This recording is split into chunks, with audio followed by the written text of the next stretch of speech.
Replacing you seemed like a simple choice at first. A clean break. An easy fix for whatever discomfort your presence brought. It made them feel powerful, in control, like they could erase you from the narrative with the flick of a pen. The air was heavy with self-congratulations, smug grins, and the false sense of victory. But power doesn't work that way, and the game you play is never that simple. Decisions made in haste have consequences, and the echoes of yours linger long after you've left. You knew your absence would cost them more than they could ever predict. The first cracks appear quietly, so subtly that no one notices at first. Maybe it's a missed opportunity, or a whisper of doubt that curls around their minds. But cracks have a way of spreading, of widening into chasms that swallow even the strongest of foundations.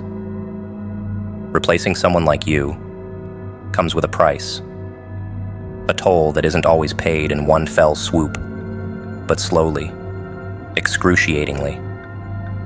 It's a realization that creeps in, that gnaws at their confidence and erodes the illusions they built to replace you. You knew they'd regret it, and now the show begins. They believed the void you left could be filled, that your impact was replaceable. But your presence was more than just a role. It was a force that reshaped everything around you. You were the unpredictable storm, the shadow that kept everything in balance. Without you, there's a slow unraveling, a descent into chaos that even their best-laid plans can't contain. They tried to patch the holes with empty substitutes, but the essence you brought can't be replicated. Every new attempt is a reminder of what's missing, a ghost of what used to be. Watching them stumble is a twisted kind of justice, a poetic unraveling that makes you smile in the darkness. They don't realize at first that you were the glue holding everything together, the silent architect of order. The replacements lack your finesse, your ruthless brilliance, the way you played the game with a grace that no one else could master. Soon, it's not just the cracks, it's entire pieces, breaking away, like a puzzle, slowly disintegrating. You knew this day would come. You knew that by the time they realized the cost, it would be far too late. The new faces wear masks of confidence, trying to pretend that everything is fine. But masks crack, and the rot beneath becomes impossible to hide. One by one, things fall apart. Projects fail. Deals collapse. Loyalty evaporates like mist. The realization strikes like a cold, merciless blade. You weren't just another player in their game. You were the one who kept it all from descending into madness. Regret grows, twisting around them like vines, suffocating, relentless. And you? You watch from the shadows, a villain whose victory is etched in their suffering. Regret is a fascinating poison. It works slowly, a venom that doesn't kill instantly but lingers, festers, drives people to madness. They chose to replace you, to underestimate what your presence meant. And now they are haunted by what they've lost. The whispers start, conversations in dark corners, questions about how things used to run so smoothly, so flawlessly, when you were in charge. The whispers turn to shouts, to accusations. The empire you left behind begins to eat itself alive, and all they can do is wonder how they let it come to this. Vindication is a dark pleasure, and you savor it.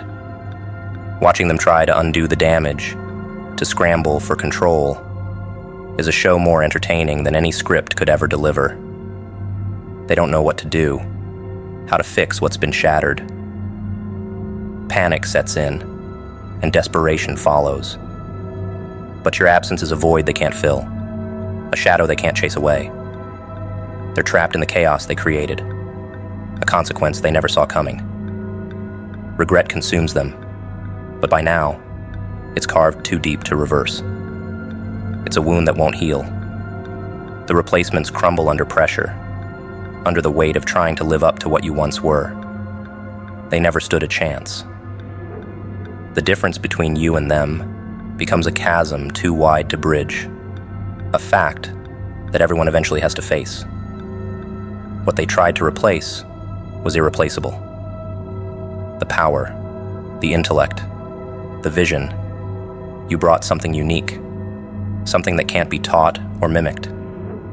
And as the structure collapses, you remain untouchable, the one who walked away and left them with their regret.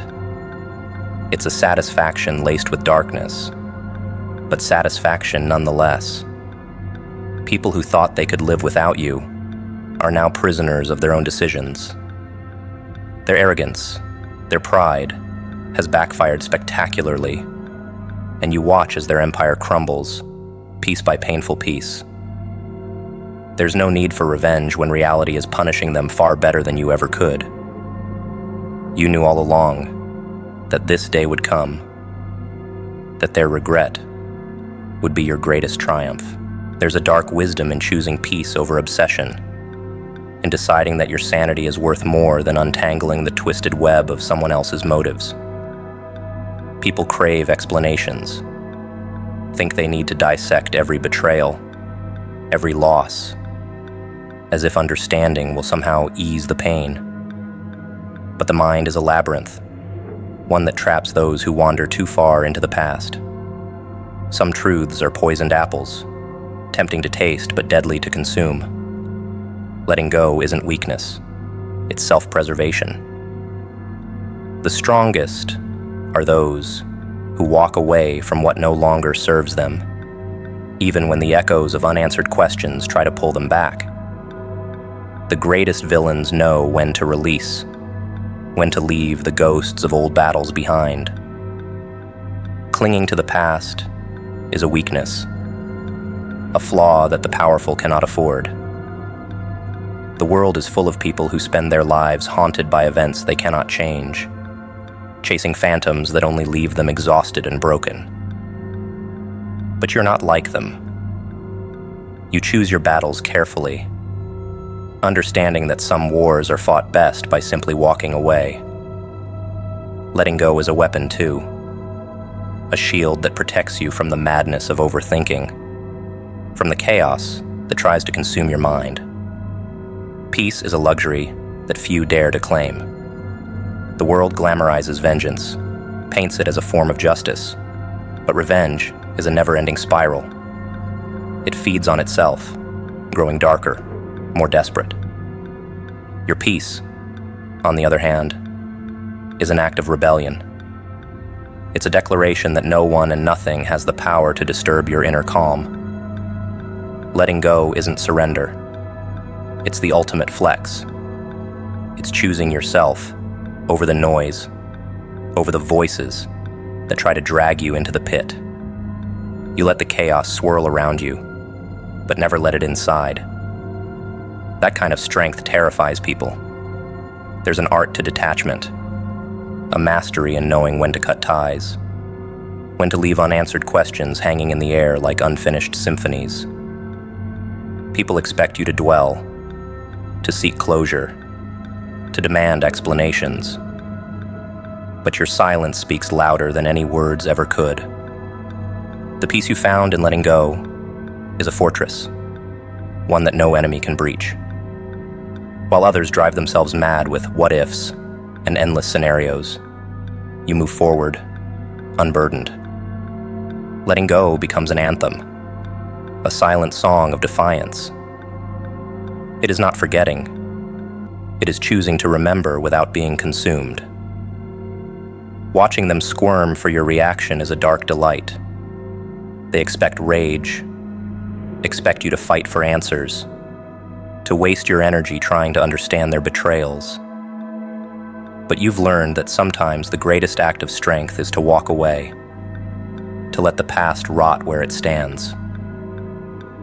Seeking understanding often leads to more suffering, more knots that will never be untangled. You've seen it happen, watched as people destroy themselves, trying to make sense of the senseless. You chose a different path, one that leaves your enemies baffled and powerless. Every trigger, every annoyance is a mirror that reflects back the darkest corners of the soul.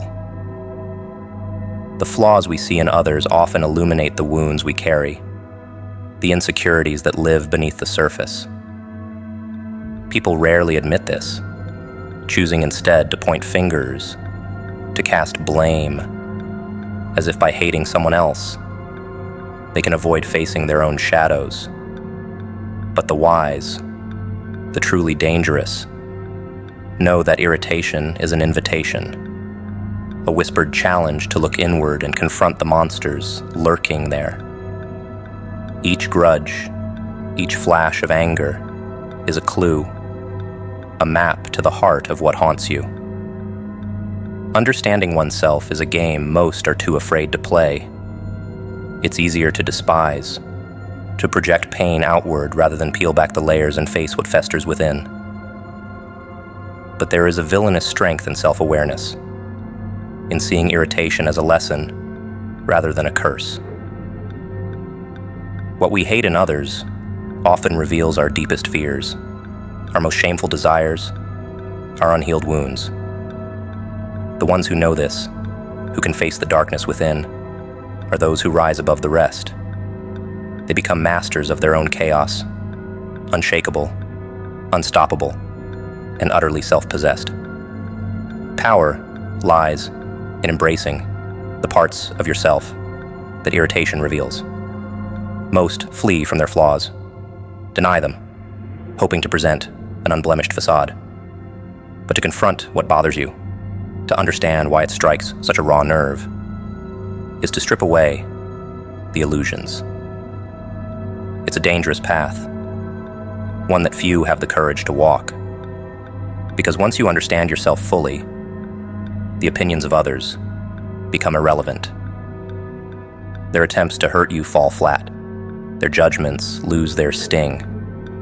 You become immune, untouchable, a force of nature no one can manipulate or control. Seeing others for what they are, a reflection, a lesson, gives you an edge. You no longer get pulled into their games, no longer react with blind emotion.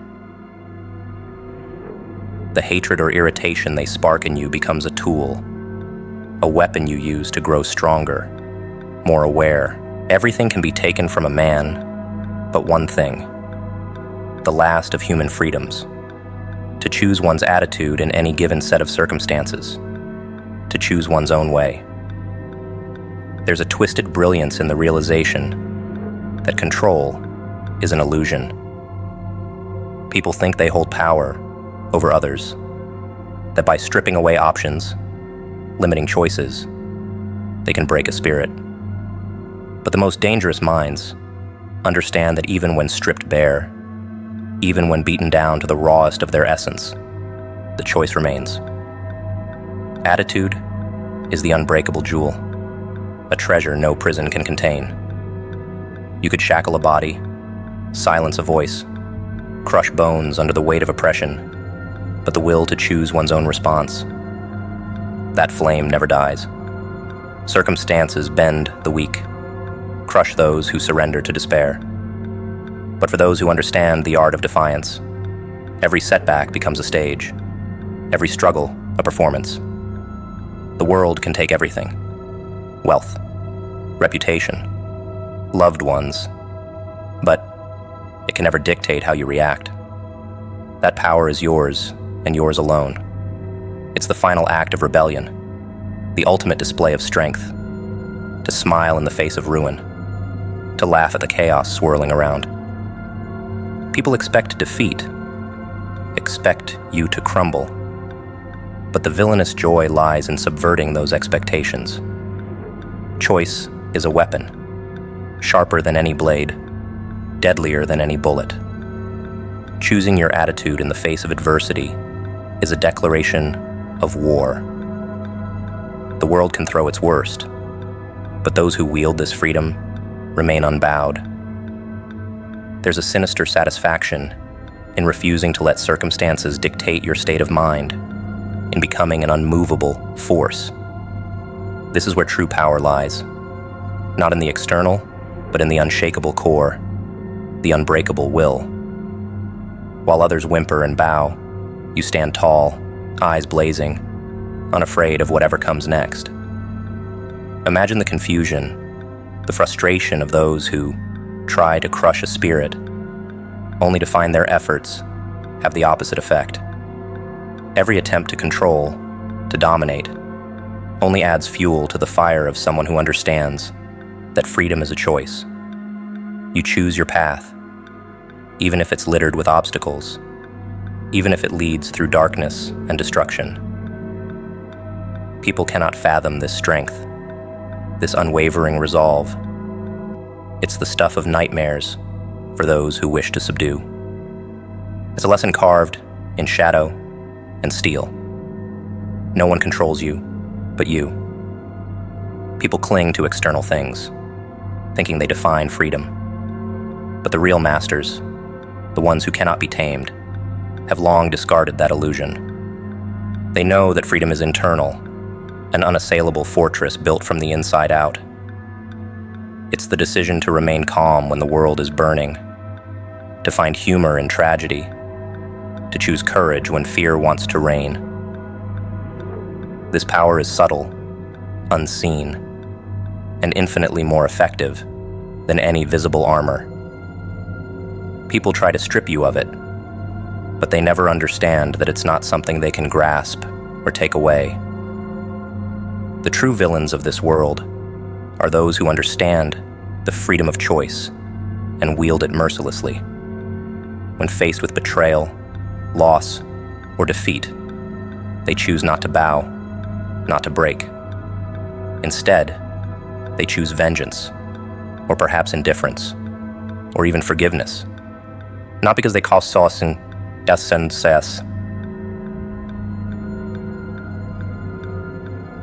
They are forced to, but because they command their own destiny. To wield this kind of freedom is to hold a godlike power, a defiance that others cannot match. Watching as the world tries and fails to bend you is a dark delight, a symphony of shattered expectations. Even when everything is taken, when you're stripped of pride, stripped of comfort, the decision remains. It's an irony that people never see coming, that when they think they've won, you have the power to turn defeat into a new beginning. The freedom to choose isn't just a consolation prize. It's the ultimate trump card. People can control events, but they can't dictate how you play your hand. And the most ruthless players know that a smile in the face of ruin is more terrifying than any outburst of rage. Watching others crumble under pressure, surrendering to despair, is a grim reminder of why this freedom is so precious. The world respects force, but it fears those who cannot be forced into submission. A mind that chooses its own way is a fortress, a citadel that no one can storm. People whisper about unbreakable spirits, about legends who rise from the ashes, but few understand the essence. The quiet, invisible choice to keep moving forward, to transform suffering into power.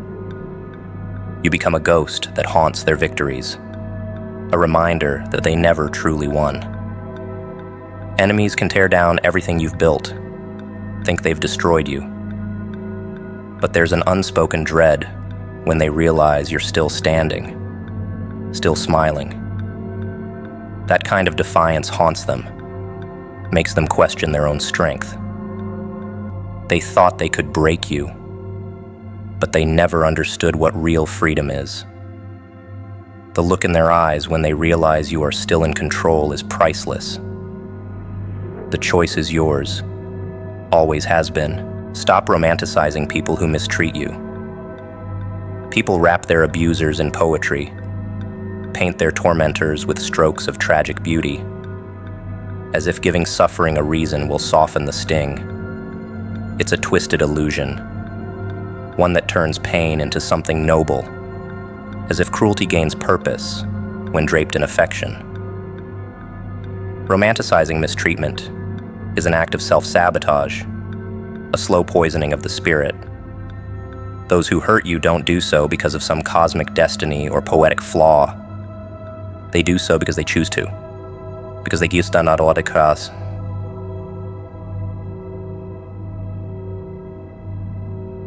They feed on the power it gives them. There is nothing beautiful about betrayal, nothing redemptive about pain inflicted for pleasure. There's a darkness in forgiving monsters who know they've wounded you. The world whispers that forgiveness is noble, that seeing the good in those who mistreat you is an act of strength. But some wounds are not lessons. Some scars are not poetry. Mistreatment should never be romanticized, never turned into a love story where suffering is the cost of passion. Those who hurt, you know the damage they've caused, and dressing that damage up in soft words only gives them permission to hurt again. There's power in acknowledging the ugliness, in stripping the pain of its pretty disguise. Attachment to pain is a chain that holds you in place, a shackle made of sweet lies. People love to say they hurt you because they were hurt, or they were broken, and that's why they broke you.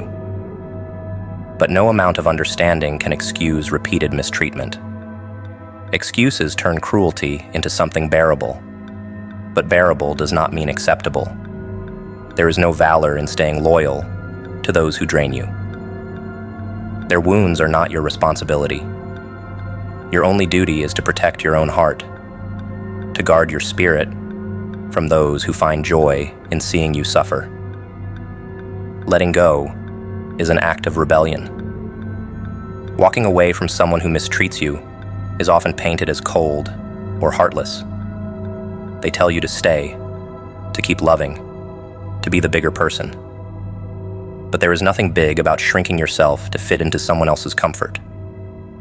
Leaving is an act of self-love, a declaration that you will not be anyone's emotional punching bag.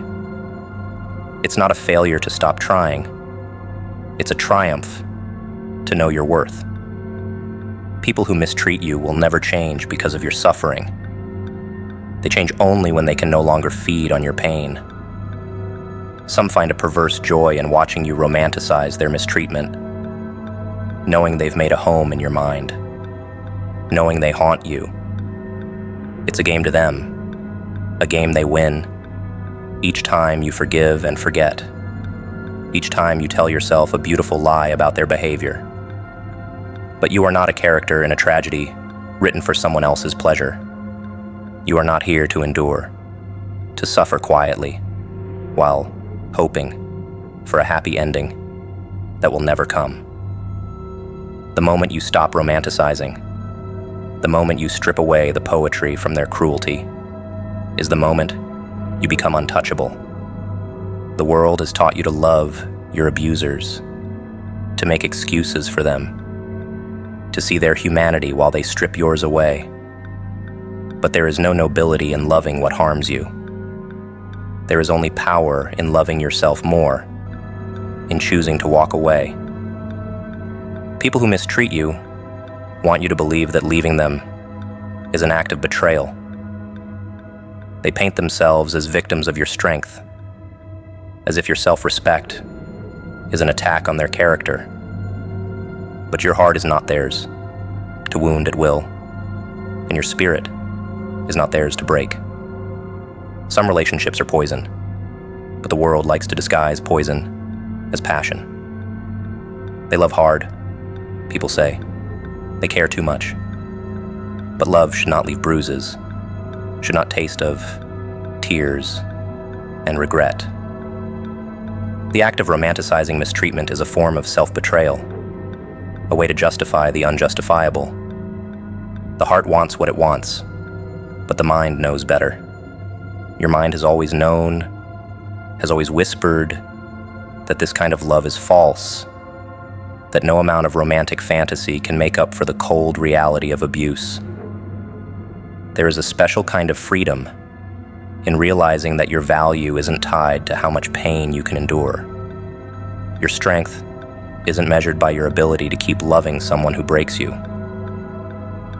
Letting go of someone who mistreats you is the ultimate act of defiance, a declaration that you are more than a receptacle for someone else's darkness.